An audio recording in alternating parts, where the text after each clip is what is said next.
ناظرین السلام علیکم۔ 28 اپریل سے صوبہ بلوچستان سے ایک مغربی سلسلہ داخل ہونے کا امکان ہے۔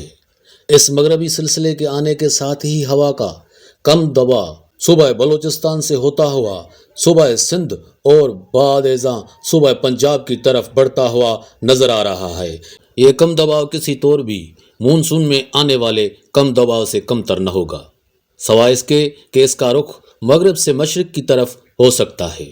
یہ کم دباؤ سست رفتار ہو سکتا ہے، جس کے باعث 29 اپریل کے بعد پورے 7 دن تک ملک کے جنوبی اور وسطی علاقوں میں گرج چمک اور آندھی کے ساتھ تیز بارشیں اور ژالہ باری کا بھی امکان رہے گا۔